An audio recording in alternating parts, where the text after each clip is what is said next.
Praise the lord. ప్రియులరా, మరి యొక్క నూతన ఉదయకాల సమయంలో దీని వాక్యాన్ని చదువుకుందాం. యెషయా గ్రంథము 38వ అధ్యాయం 5వ వచనం.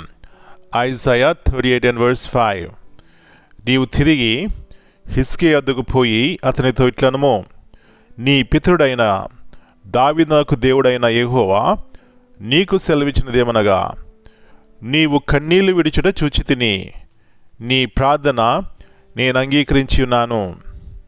Go and say to Hezekiah, Thus saith the Lord, the God of David thy father, I have heard thy prayer, I have seen thy tears. యేసు ప్రభువు యొక్క అతి శ్రేష్టమైన నామంలో ప్రియులరా, మీ అందరికీ శుభములు తెలియజేస్తున్నాను. మరి ఉదయాన్నే లేచి వాక్యం ధ్యానించారండి, ప్రార్థన చేసుకుంటున్నారా? అవును, మన జీవితాల్లో మొట్టమొదటిగా ఎవరికి దేనికి స్థానమిస్తామో ఆ దినమంతా కూడా వాటి ద్వారా మనము నడిపించబడతాం. అంటే దేని వాక్యాన్ని గనక మన స్థానం ఇచ్చినట్లయితే వాక్యము చేత నడిపించబడతాం. మన పిల్లలకు కూడా ఉదయాన్నే లేచి వాక్యం చదవడం, ప్రార్థించడం వారికి నేర్పించండి. వారికి మీరు ఏమిచ్చినా కూడా వారి జీవితాల్లో మర్చిపోతారేమో, కానీ దేవుని యొక్క మాట, దేవుని యొక్క భయభక్తులు అనిపించినట్లయితే వారు పెద్దవారైనప్పుడు అంటారు, మా అమ్మ మా నాన్న మమ్మలను దేవుని భయంలో పెంచింది కాబట్టి ఈ స్థానంలో ఉన్నాం అని వారు మీ గురించి సాక్ష్యం చెప్తారు. అలాంటి సాక్ష్యము మనకు కావాలంటే పిల్లరా, వారికి ఏదో జ్ఞానం ఇస్తే వారికి సాక్ష్యం రాదు, కానీ దేవుని భయభక్తులు పెంచండి. వారు పెద్దవారైనప్పుడు దాని నుంచి తొలగిపోరు. ఇలాంటి కృప ప్రతి ఒక్కరికి దేవుడు దయచేయునుగాక. వాక్యాన్ని ధ్యానం చేసుకుందాం. పిల్లరా, ఇక్కడ హిజ్కియా రాజు, భయంకరమైన వ్యాధి వచ్చింది. అయితే తనకు బ్రతకాలని ఆశ ఉంది. ఏం చేశాడండి? మనుషుల ఎద్దుకు వెళ్ళలేదు, డాక్టర్ల ఎద్దుకు వెళ్ళలేదు.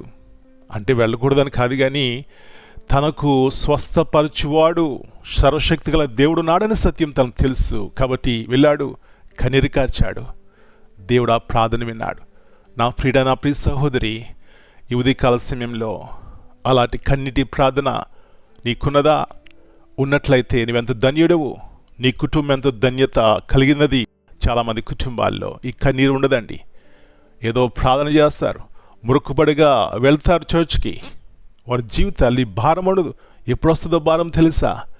ఓ, ఈ దేవుని చూసినప్పుడు ఎంత గొప్ప దేవుడో, ఎలాంటి శక్తిగల దేవుడో, నన్ను ఎంతగా ప్రేమించాడో, ఇట్లాగా ఆయన గురించి మనం తలంచుకున్నప్పుడు పిల్లరా, మన కన్నీరు వస్తుంది, దుఃఖం వస్తుంది. ఆయన వైపు చూస్తాం.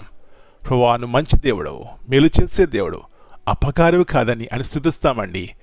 అలాంటి ఆత్మదేవుడు మనకి ఇవ్వాలని ఈ ఉదయకాల సమయంలో దేవుని అడుగుదాం, ప్రార్థన చేసుకుందాం. కృపగల దేవా, ప్రేమల తండ్రి, మరి యొక్క నూతన ఉదయకాల సమయాన్ని బట్టి మీకు వందనాలు చెల్లిస్తున్నాం. ఎంత మంచి దేవుడు ప్రభువా. నా వద్దకు వచ్చి వారిని నేను ఎంత మాత్రం త్రోసివేనన్నారు. మా ఉన్న స్థితిలో యథార్థముగా మీ వద్దకు వస్తే మా ప్రార్థన వింటారు. ఎన్నోసార్లు మేము మా కన్నీరు వారి ఎదుట, వీరి ఎదుట, అక్కడెక్కడ కారుస్తుంటాం, కానీ దేవుని సన్నిధిలో మమ్మల్ని మేము కుమరించుకున్నప్పుడు ఎలాంటి ఆదరణ, ఎలాంటి నెమ్మది మాకు కలుగుతుంది. ఎందుకంటే మీరే మా హృదయంలో ఎరిగిన దేవుడు. తగిన సమయంలో ప్రభువా, మా ప్రతి ఒక్క అవసరం తీర్చే దేవుడు కాబట్టి సహాయం ఇచ్చేయండి.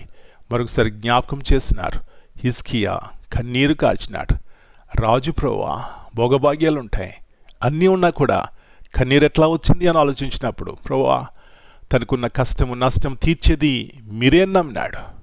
మీ వద్దకు వచ్చినాడు, మీ వైపు చూసినాడు, తన హృదయాన్ని కుమ్మరించుకున్నాడు. ఇలాంటి ఆత్మ మా పిల్లలందరికీ దయచేయండి. ప్రతి కుటుంబంలో ఇలాంటి ఆత్మ ద్వారా ప్రతి ఒక్కరు నడిపించి ప్రభువా, కుటుంబాల్లో మేలు ఆశీర్వాదం చూడడానికి, పొందడానికి సహాయం ఇచ్చేయమని మళ్ళీ మీ చేతిగా అప్పగించుకుంటూ ప్రతి ఒక్కరిని ఆదరించమని, సమాధానం దయచేయమని యేసు ప్రభువు అతి శ్రేష్టమైన నామమును బట్టి ప్రార్థన చేస్తున్నాను తండ్రి. Amen. God bless you all.